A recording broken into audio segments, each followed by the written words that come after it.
Maqaa Abbaa, kan Ilmaa, kan Hafuura Qulqulluu, Waaqa tokkoon. Amiin.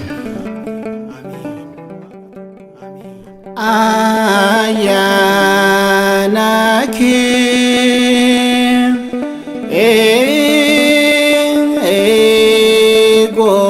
Gooftaa, ati nu badhaasiis, nuyi si faarsina,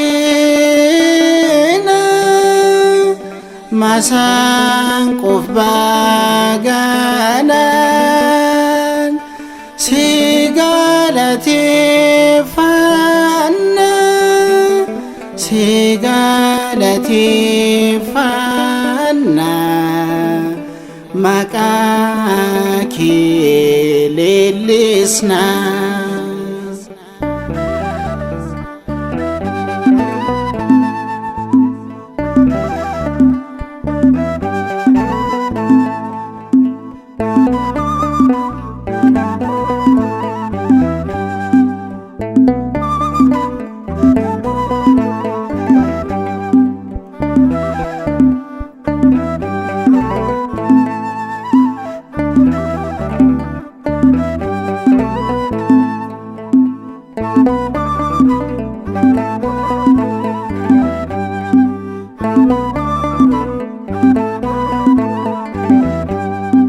Barruun koo si eeggatti Gooftaa, barruun koo si eeggatti Gooftaa, ayyaana keetiin waan na eebbiftuuf, barruun koo si abdatti Gooftaa, barruun koo si eeggatti Gooftaa, barruun koo si eeggatti Gooftaa, ayyaana keetiin waan na eebbiftuuf, barruun koo si abdatti Gooftaa.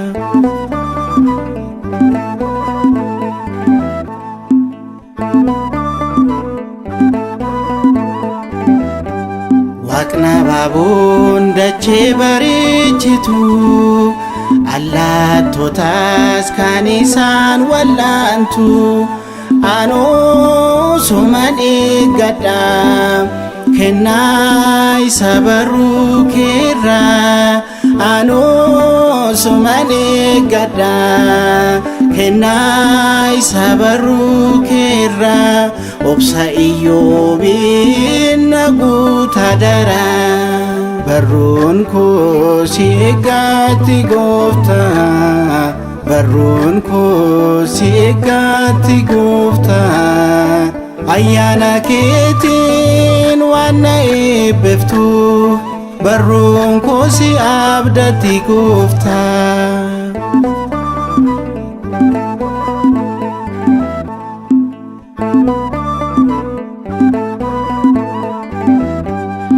Samiirraatii mannaa kan harcaaftu, kattaa keessaas bishaan burqisiiftu, beelaas eebusoo bahee barruu keerraan soradha, beelaas eebusoo bahee barruu keerraan soradha, yaa Waaqa Israa'el sumaan abdadha, barruun koo si eeggatti Gooftaa, barruun koo si eeggatti Gooftaa, ayyaana keetiin waan na eebbiftuuf, barruun koo si abdatti Gooftaa.